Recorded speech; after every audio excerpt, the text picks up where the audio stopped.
Hey, welcome to another exciting episode of The Real Deal. It is Masters Week. This is the last show the day before the Masters. So I got a great friend onto the show. Not a guest. This is a good friend, podcast family, as I like to call her as well. Been on the show multiple times. But before I bring her in, let's get it.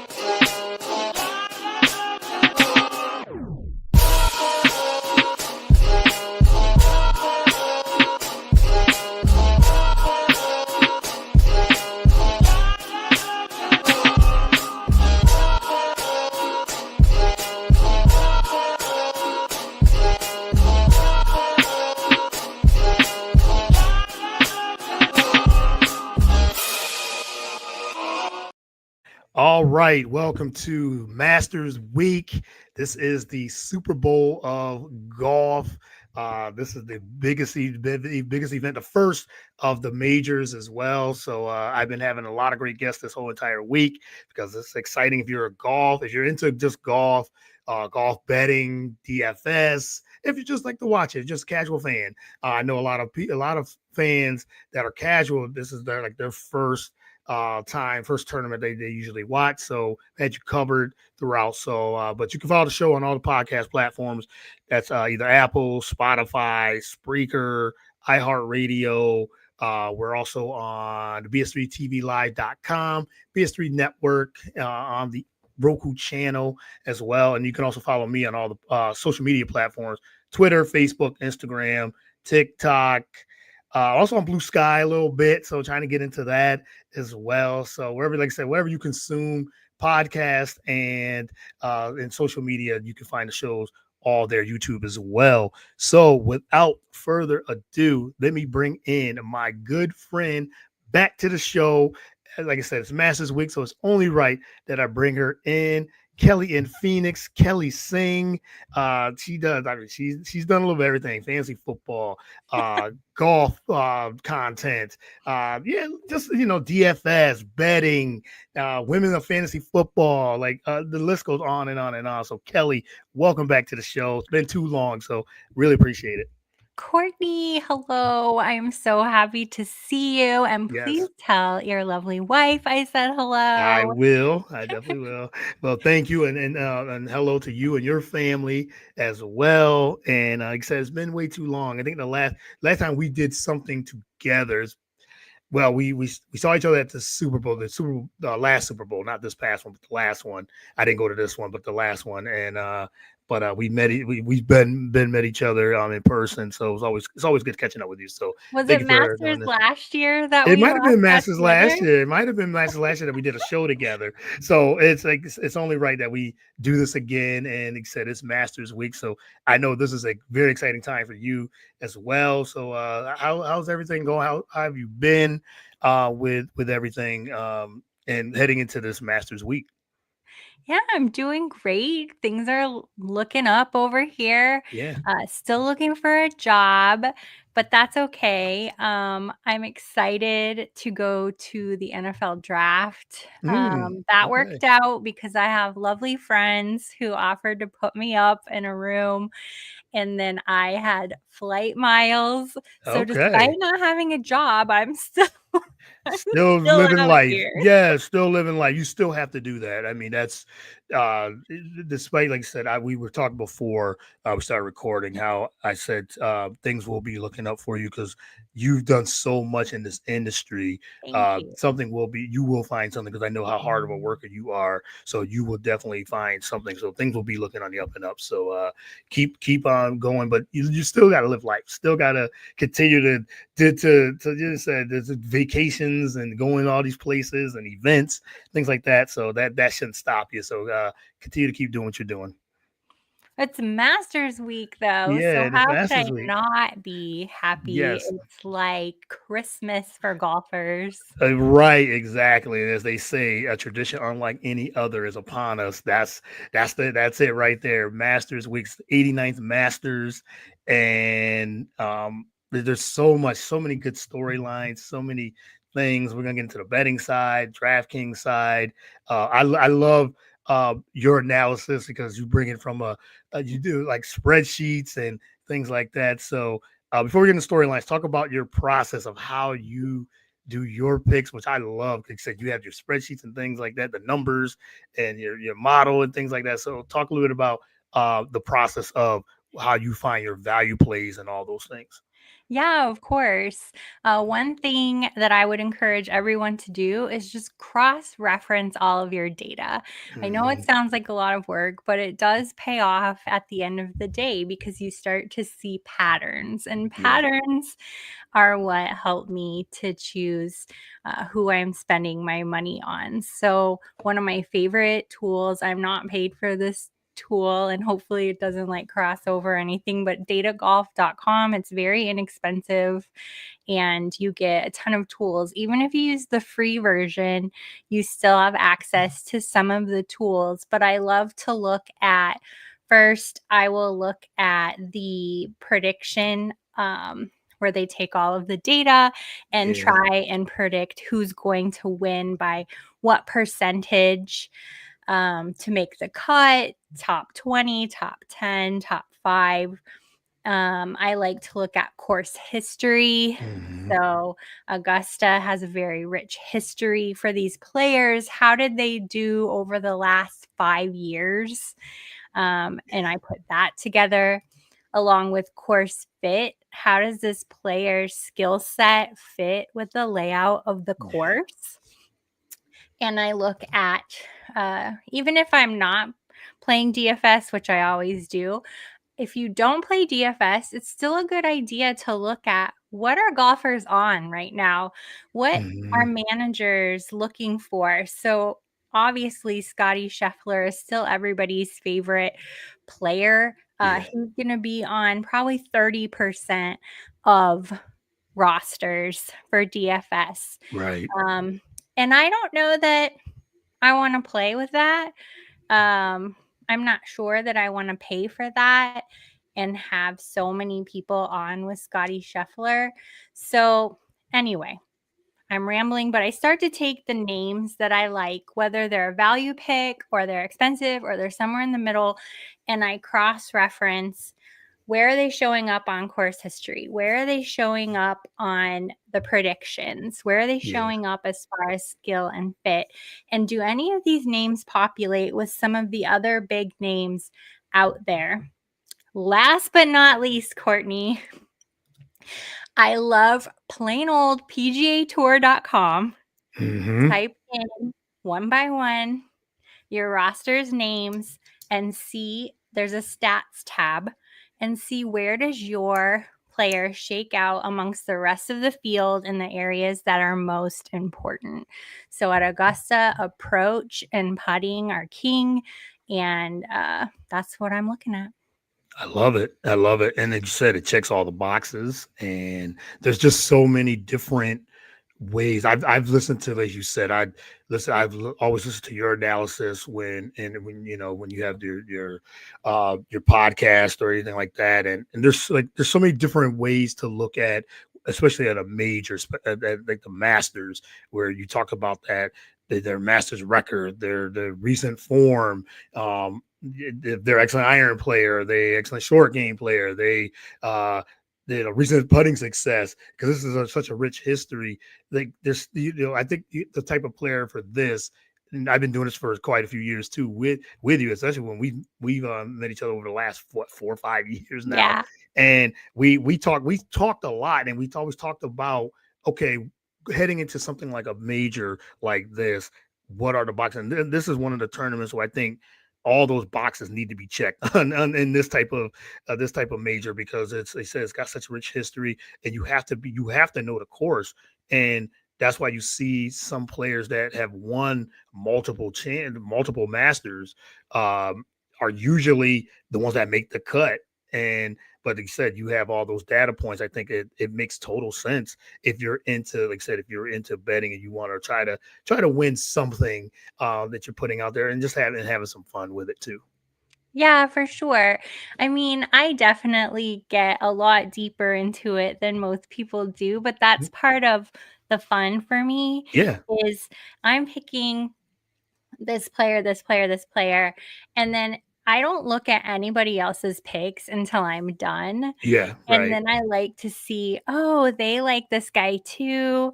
That's part of the fun. The other part of the fun for me is just seeing the ones that I had in my initial pool start bubbling up to the top because Mm, you're seeing so many data points that connect to them being at least making the cut. yeah. For DFS, you definitely need every single player to make the cut. Yes, you sure do. We've learned over the years if you're missing one or two, you're basically out of the running when it comes to this. Especially even if you're playing a small 25 cent or Mhm. 10 cents or whatever it is, you still need to make probably still need definitely need 6 out of 6 to make the cut, and that's the biggest part about it. It's just making the cut. One of the Yep. most important things. You got to make the cut. You got to get into the weekend. Got to be into that Saturday, Sunday. If not, then you're probably out of the running for money. Speaking of that, like DraftKings, and then we'll get into some of your picks and who you're looking at and value plays.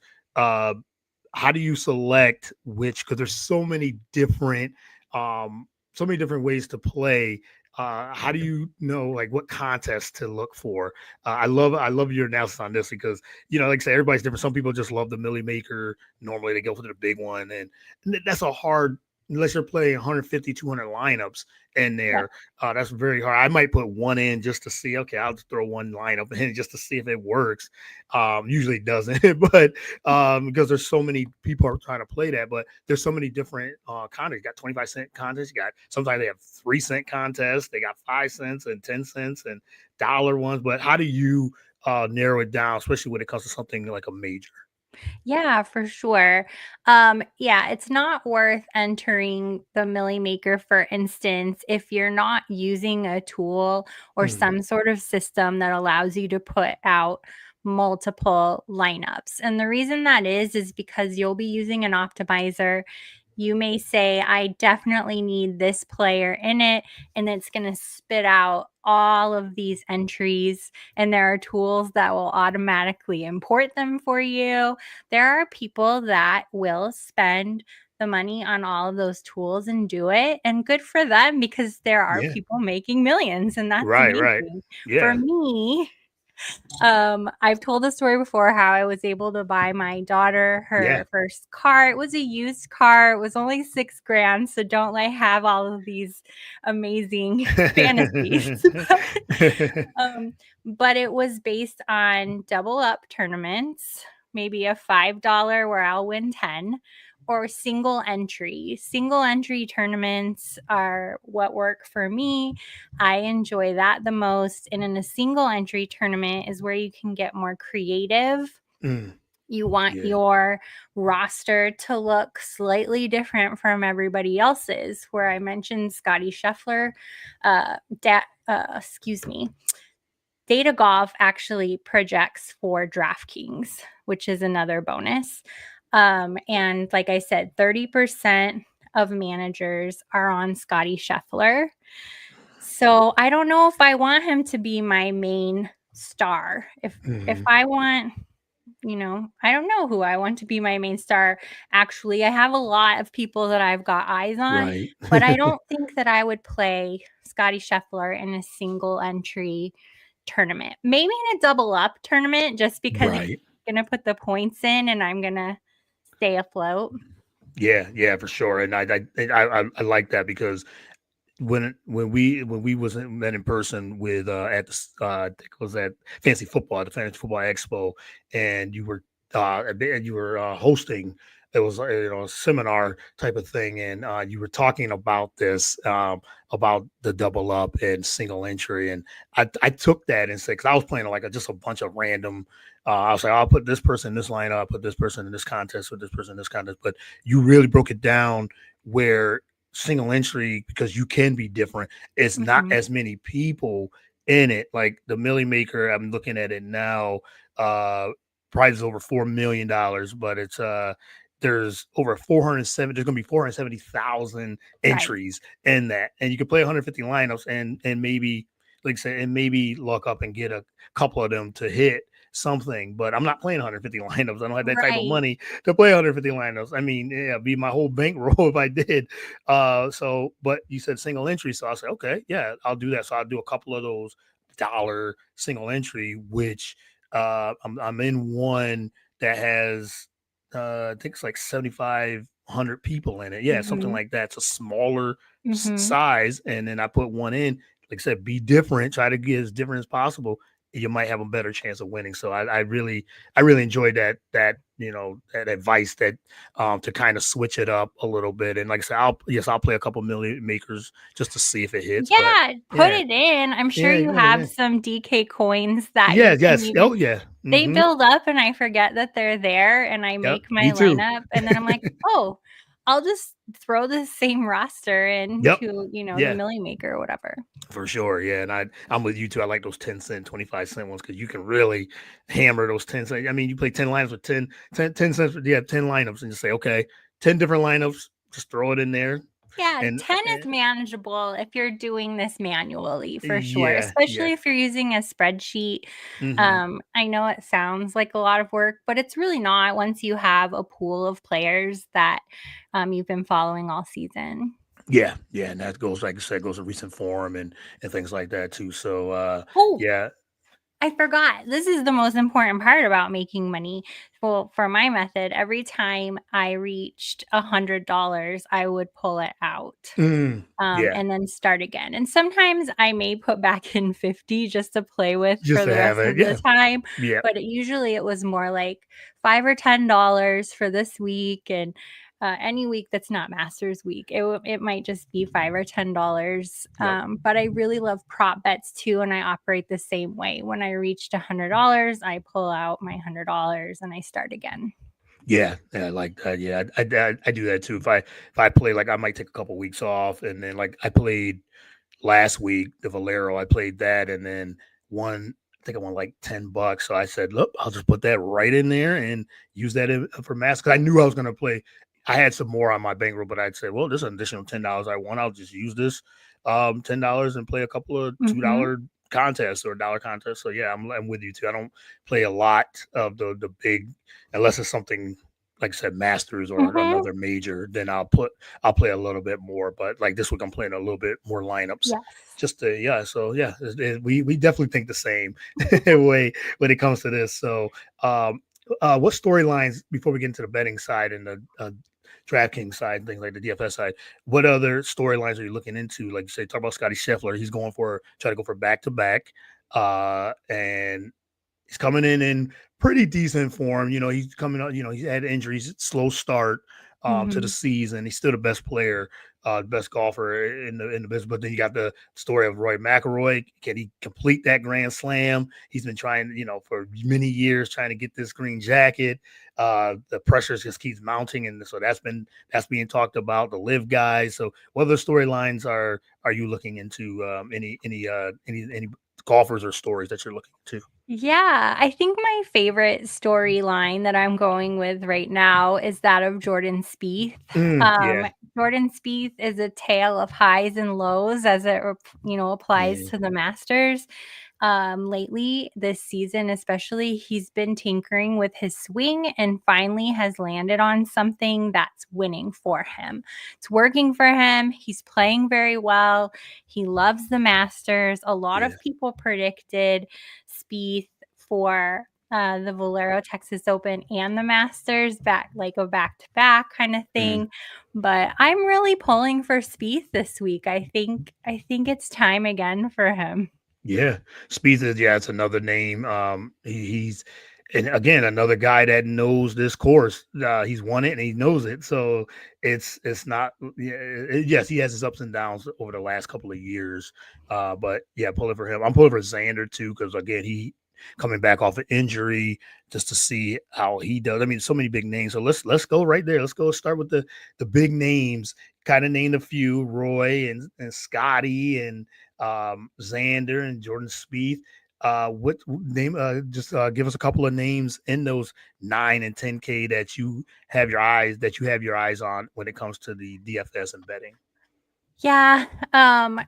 I like, again, Jordan Spieth in the 9K. I want to fall in love with Tommy Fleetwood, and on paper, he looks immaculate, Mm-hmm. fantastic, great, but somehow he manages to break my heart. However, in DFS, that doesn't really matter because he's gonna still score you points. Yep. He's going to get your prop bets. I would say top 20 easy, if not top 10. Right. Win? Probably not. Justin Thomas is catching a lot of people's eyes right now. Again, he's another one that hurts my feelings so often. But I love how you talked about Xander Schauffele, Schauffels, as I lovingly Shuffles, yes, call him. yeah, shuffles, yes. I feel good about Shoffley this week too. But the funny thing is, the majority of the people I'm not majority, I just gave a whole bunch of names, but I do like that 8K bracket. Okay. Um, you've got Shane Lowry, who's Mm-hmm. been Yeah, it's playing being out talked of his about. mind. Yeah. Patrick Cantlay, always reliable.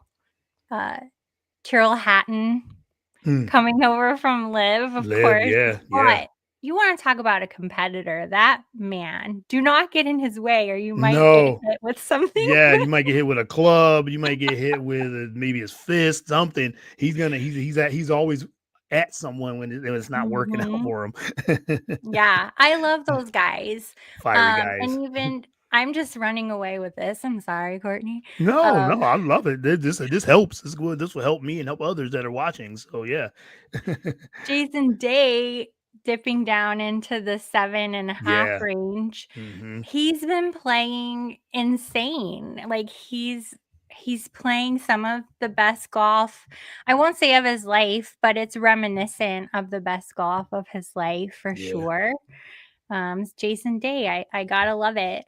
I know I was talking to some people yesterday who were picking up Justin Rose as a type of value pick, Yeah. 7.2K on DraftKings, just because he plays well here. He's great under pressure. He's getting older, but Yeah. he's still like a major guy. Mhm. Yeah. Right, right, for sure, and yeah, I love those. Love some of those a One lot of of the those picks. funniest stories, I think, though, Courtney, is JJ Spawn. Yeah. Um, Yes. I will pick up JJ Spawn every now and then for like these some of the outlier competitions. I don't know that I would have ever chosen JJ Spawn for a major, but I'm telling you, people are on him because he's Yeah. playing so well, Yep. especially if you're playing DFS, especially if you're playing those big, broad prop bets because Mhm. he's scoring points for those people. And Yeah. he's a super value at 6.8K.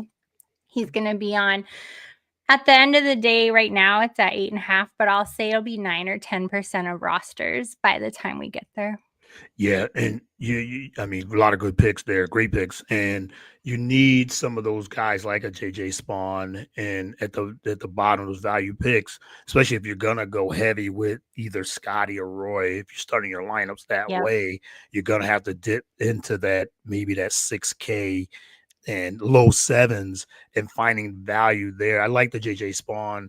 I've heard a lot of chatter about him, and you're right. He was runner up the Conningson Classic to Roy in the playoff, Yep. and also lost to Roy in a playoff with the Players. So he's in great form heading into this Masters, and that was one of your points. Like, if you're in good form and you're playing some of your best golf of your maybe of his career, there's someone like that can actually be your fifth option, or your last option to round up your roster as well.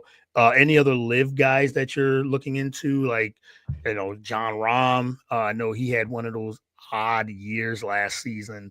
I think him going to live and feeling the pressure kind of really maybe got to him, and, during the majors, and now he seems like he's playing a little bit more free, and but this is another guy who's won this before. He's a Masters champion, um, playing pretty well at Live. I know that maybe doesn't correlate and goes into the PGA. Now you're playing against the best of the best right now. But any other, you got Brooks. Not Yeah. too many people are.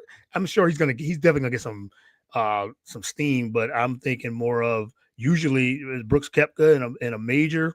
He's usually a click, Yep. but I've heard not too many are really compared to all the top guys. But and Bryson DeChambeau is another one. So any of the live guys that you have your eyes on, and you said Terrell Hatton, but any others that you're looking into?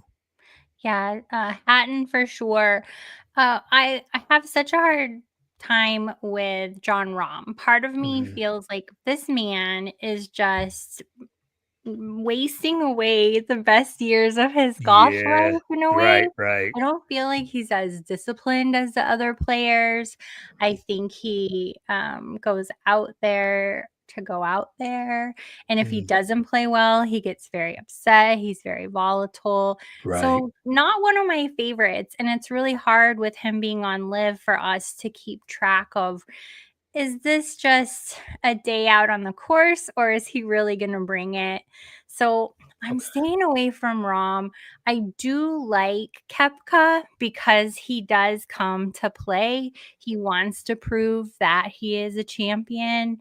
But yeah, I've heard some of the same rumblings that you have heard. And Yeah. DeChambeau yesterday was on TV and it just felt like he was making some excuses, Mm, um, for why he may not play well or others may not play well, yeah. and it doesn't give me a whole lot of faith.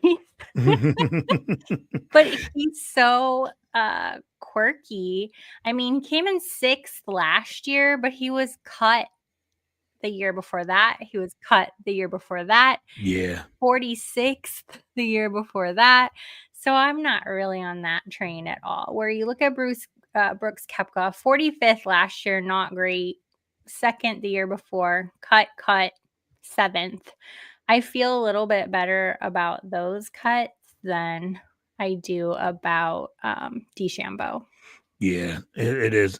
Like the talk of this week, as you said, Kepka's name hasn't come up much. I mean, we said heard DeChambeau, and we've heard.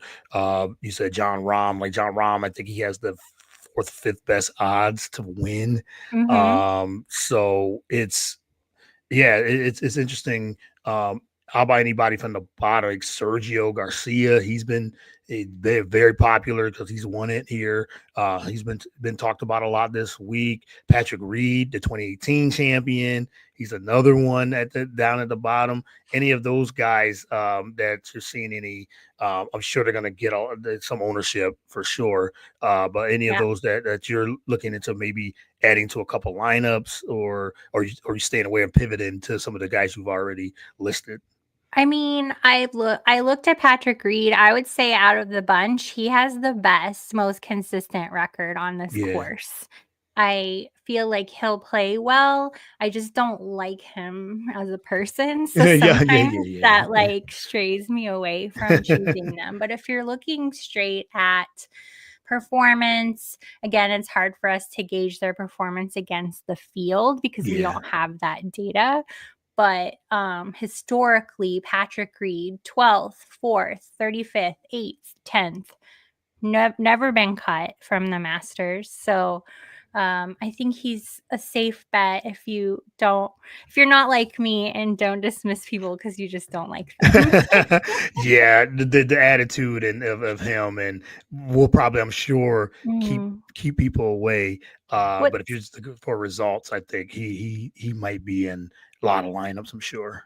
Yeah. What's interesting going back to John Rahm is last year he tied for 45th. He's also not been cut, Yeah. but he tied for 45th after coming off of a win. Tied for 27th in 2022, 5th, 7th. So he's got a very sporadic Hmm. record, Yeah. but I find it so interesting last year coming in 45th after going to live, and that's kind of where I base that off of, Yeah, I do just too. can you bring it back? I don't know. Yeah. Why don't you show us?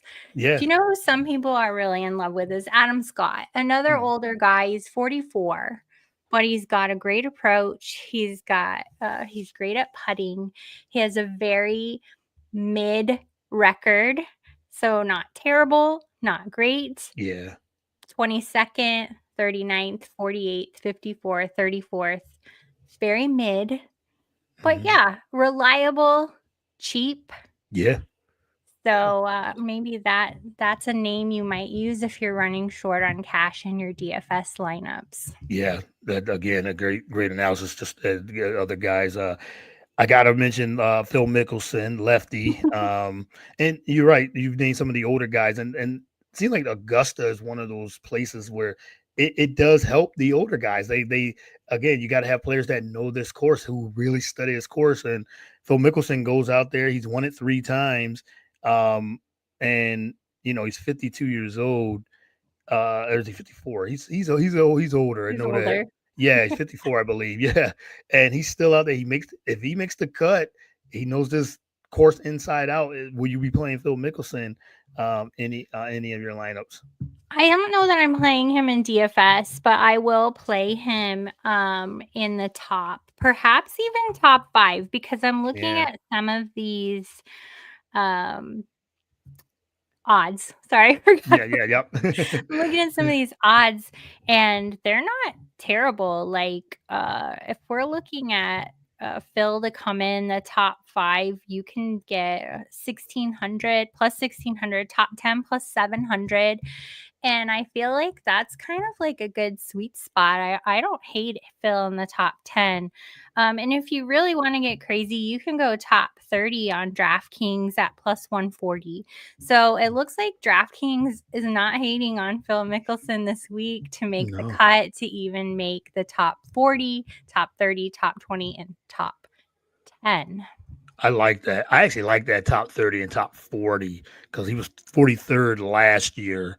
That around that, I mean, 30, 40 range he could Hmm. maybe get in. So that's actually a good bet for him. Like I said, not winning. I might have him in a lineup or two myself. But just to have him in because he does make cuts. And again, he's a 3-time winner of this tournament. So for sure. But I think we named We a lot of have, people. yeah. Yeah, no, this was good. And this because this is like this is where a lot of people put their lineups in. I usually do mine at night.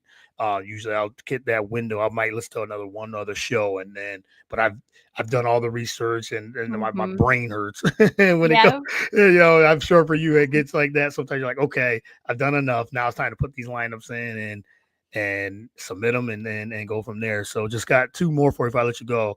Like I said, Scotty and versus Roy. That's been one of the key matchups, and they're the top two for the odds as well. If you had to pick one, who do you think who will be higher for you, Roy or Scotty this week? I'm gonna go with Rory. Mm, He's been playing so well, whereas Scotty, like you mentioned, has been off to a slow start. yeah. I don't like to read too heavily into things, but he was very stuffed up at his press conference. He Mm, said it's yeah. been rainy and he's just saying it's the weather. Who knows? But even if it is just the weather and you're stuffed up, are you going to play your best golf? I don't know. So, Yeah. past Right. performance and maybe current health, I really like Rory. He definitely has something to play for.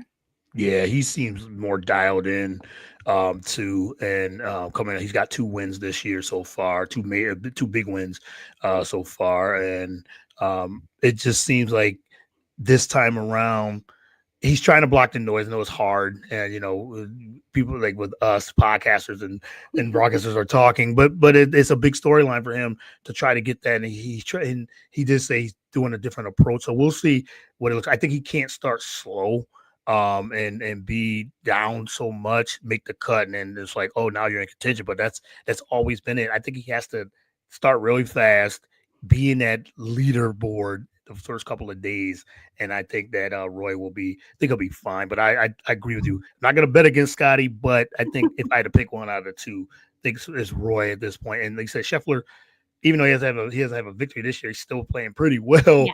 coming Yes, off of the course. injury. Maybe his standards from last couple of years, but he's won two of the past three Masters, so I would not be Yep. surprised if he wins again as well. But it's hard to go back to back. So, but if anybody can do it, it would be him. All right, well, I'm gonna put you on the spot and outright winner. Who do you got? Winning. And we named a lot of people, but if you had to pick Yep. just one heading into this, who would be who's going to win the 89th Masters? I just want to put this little caveat out there that we have named a lot of names, and I try not to just do any kind of blanket of players. I hope Okay. that anyone's listening has taken a couple notes on why Yeah. this person or that person might be a better fit for your lineup. That's kind of my goal in sharing so many Yeah. names. But if I'm picking a winner, I'm going with Jordan Spieth this year. Okay. Yep. I I like it. think I he's like it. ready. Yeah, I like it because it's like I haven't heard too many analysts or whoever who has got podcasts things like that pick Jordan Sweet to win. So again, hey, I like that. Just be a little different and everything too. I've said it on past shows and I said it on Twitter and things like that. I have two. It's like I haven't narrowed it down, but these are my top two is Roy or Xander. I think Xander's flying under the radar for a top Yeah. player, and we kind of talked about that. Yes, he's been out of sight, out of mind because of the injury. He's come back. He seems like he's ready to get back into contention, and Mhm. uh, he won two majors last year, so last season. So I think he's hungry, and he's one of the best players and most consistent when he gets here. So I'm leaning more towards Roy because I'd love to see it. But my heart's saying that, but my head's saying Xander. So I might have to just go with Xander Shuffles, as you call him, Xander Shuffles. Shuffles, as my outright winner. So yeah, I'm going with either one of those two guys. I don't So hate it. yeah, It's such yeah, a hard decision, it and is. oftentimes I will just go out there and hedge my bets Yep, too, you know? yep. Put it out there and everything. And then the thing we didn't even talk about Colin Morikawa, who's getting a lot of ownership, and another Oh, guy yeah. that's pretty consistent. Two-time major champion, hasn't won since October 23, but uh, he's always in the mix. And so I'm seeing what he's going to do too. But I'll have him in a lot of lineups as well. So like I said, there's so Yep. many guys, so many analysis on these guys. But I really enjoy, like you said, you put out you said you're just not making all these picks, you're putting all the data and the analysis with it, which I always enjoy. Kelly, having you on the show with that, and not just that, just a good friend as well. Thank And you. so I really appreciate you coming back on the real deal. We got to do this again. We can't have that year off and then not do something. We got to with fantasy. I know football, we usually do something too. So I'll definitely have you back on. But let everyone know where they can follow you on social media or can contact you and ask you some questions and some advice or whatever life about life and everything too. Yeah, of course. I would say I'm most active on the app formerly known as Twitter. You can find me Yeah, at Kelly and Phoenix. I'm also testing out the waters over there at Blue Sky, also Kelly and yeah. Phoenix. Putting out our Cardinals podcast. This is Oh season yes, 4 with the Sick Podcast Network. I've been on a little bit of a hiatus this month, but I have a show this week that will come out talking about some of the upgrades at State Farm Stadium, a little bit about the draft, and then we're rolling right into draft week. So stay yeah, tuned, follow along, send me your questions, yes. whatever you like. Yes, yes, and Kelly is very active on social media and answers all your questions, the DMs. If long as they're not crazy DMs, she Right. will answer them. So don't be sliding DMs acting crazy and acting foolish and all those things. Just professional things and everything. So for that for sure. But Kelly and Phoenix is where you can follow her on X, Twitter, and yeah, Blue Sky. I'm trying to get into Blue Sky too. So I have to follow you. I'm not sure if I follow you on Blue Sky yet. I just got it like a couple weeks ago. So just dipping my toe in the pool, I guess, when it comes to that so far. So far, it's been good. It's been really Yeah. good. So yeah, yeah, for sure. But Kelly, thank you again for your time. Best of luck with everything and many blessings with everything except with the job searching as well. And best of luck on trying to win some money. So maybe we'll chat next week if we won anything, and if we didn't win anything, we'll still chat as well. So again, thank you again. Thanks for having me, Courtney. Uh, Anytime. all right. Well, you guys enjoy. I hope you guys enjoy Masters Week. It is here tomorrow. Get your lineups in for tomorrow morning. And best of luck to everybody out there too. And continue to support the show on all the platforms. Thank you again, and everyone have a good one.